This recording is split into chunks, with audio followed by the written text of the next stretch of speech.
आज इस वीडियो में हम देखेंगे बायोलॉजी से रिलेटेड जीके वाले क्वेश्चन जो कि इम्पोर्टेंट हो जाते हैं एग्ज़ाम पॉइंट ऑफ व्यू से, गवर्नमेंट एग्ज़ाम के व्यू से। तो स्टार्ट करते हैं। फर्स्ट क्वेश्चन, लाल रक्त कण यानी आरबीसी का निर्माण होता है तो अस्थि मज्जा में।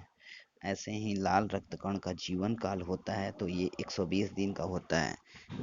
नेक्स्ट क्वेश्चन, श्वेत रक्त कण का जीवन काल होता है 1 से 4 दिन। श्वेत रक्त कण को कहा जाता है ल्यूकोसाइट। नेक्स्ट, लाल रक्त कण को कहा जाता है एरिथोसाइट। शरीर का ताप नियंत्रक होता है हाइपोथैलेमस ग्रंथि होता है, शरीर का ताप नियंत्रक होता है। मनुष्य का सर्वदाता रक्त समूह होता है तो मनुष्य का सर्वदाता रक्त समूह होता है ओ। मनुष्य का सर्वग्राही रक्त समूह होता है ए बी। रक्तचाप को मापने का यंत्र कहा जाता है स्फिग्मोमैनोमीटर। ब्लड बैंक कहलाता है प्लीहा। प्लीहा स्प्लीन को ब्लड बैंक कहा जाता है।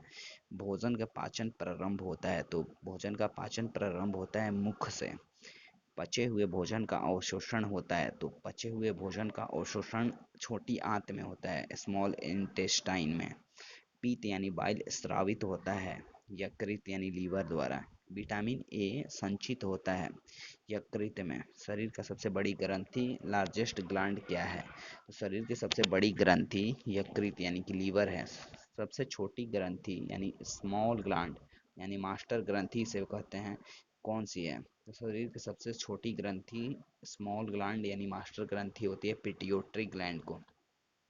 नेक्स्ट, मनुष्य में पसलियाँ की संख्या होती है, रिब्स की संख्या होती है 12 जोड़ी। नेक्स्ट, शरीर में हड्डियों की कुल संख्या होती है तो 206। शरीर में मांसपेशियों की कुल संख्या होती है तो 639, 639। नेक्स्ट वन इज लार यानी स्लाइवा में पाए जाने वाला एंजाइम होता है तो लार स्लाइवा में पाए जाने वाला एंजाइम टाइलिन है। लिंग निर्धारण कहाँ होता है? तो लिंग निर्धारण पुरुष क्रोमोसोम पर होता है। मनुष्य के हृदय होता है, ह्यूमन हार्ट होता है 4 कोष्ठीय। मनुष्य में गुणसूत्रों की संख्या कितनी पाई जाती है? तो मनुष्य में गुणसूत्रों की संख्या 46 पाई जाती है यानी कि 23 जोड़ा। शरीर की सबसे बड़ी अंग लार्जेस्ट ऑर्गन है त्वचा। शरीर की सबसे बड़ी कोशिका है तंत्रिका तंत्र। शरीर में अमीनो अम्ल की संख्या होती है तो शरीर में अमीनो अम्ल एमिनो एसिड्स की संख्या 22 होती है। शरीर में प्रतिदिन मूत्र बनता है तो शरीर में प्रतिदिन मूत्र 1.5 लीटर बनता है। मूत्र दुर्गंध देता है क्योंकि यूरिया के कारण मूत्र दुर्गंध देता है। मानव मूत्र अम्लीय अम्लीय होता है जिसका पीएच मान होता है तो 6। मानव मूत्र का पीएच मान 6 होता है। शरीर का सामान्य तापमान होता है तो 98.6 डिग्री फ़ारेनहाइट या आप इसे 37 डिग्री सेल्सियस या 310 केल्विन भी कह सकते हैं। मानव शरीर में टिबिया नामक हड्डी कहाँ पाई जाती है? तो मानव शरीर में टिबिया नामक हड्डी पैरों में पाई जाती है।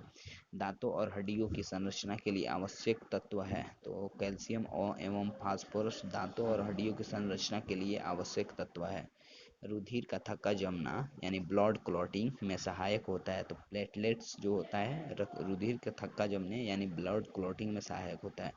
मस्तिष्क तथा सिर के अध्ययन से संबंधित है तो फ्रेनोलॉजी मस्तिष्क तथा सिर के अध्ययन से संबंधित है। श्वसन के दौरान सर्वाधिक मात्रा में ली गई गैस होती है तो श्वसन के दौरान सर्वाधिक मात्रा में ली गई गैस क्या होती है? तो नाइट्रोजन। जीवित जीवाश्म यानी अबंडेंट गैस कौन होता है? तो साइकस जो होता है जीवित जीवाश्म होता है। मिनी माता मिनी माता रोग किसके कारण होता है? तो जल में मरकरी के प्रदूषण से मिनी माता रोग होता है, छोटी माता। मानव त्वचा यानी कि ह्यूमन स्किन का अध्ययन करने वाली विज्ञान क्या कहलाती है? तो मानव त्वचा के अध्ययन करने वाली विज्ञान डर्मेटोलॉजी होती है। कीड़ों के अध्ययन करने वाले विज्ञान को क्या कहा जाता है? तो कीड़ों के अध्ययन करने वाले विज्ञान को एंटोमोलॉजी कहा जाता है। पित्त यानी बाइल किस अंग के द्वारा पैदा होता है किया जाता है? पित्त यानी बाइल यकृत द्वारा पैदा किया जाता है। मानव शरीर में रुधिर बैंक का कार्य कौन करता है? तो तिल्ली यानी स्प्लीन जो होता है मानव शरीर में रुधिर बैंक का कार्य करता है। शरीर में हीमोग्लोबिन का कार्य होता है और शरीर में हीमोग्लोबिन का कार्य होता है ऑक्सीजन का परिवहन। हीमोग्लोबिन में क्या होता है? तो हीमोग्लोबिन में होता है लोहा।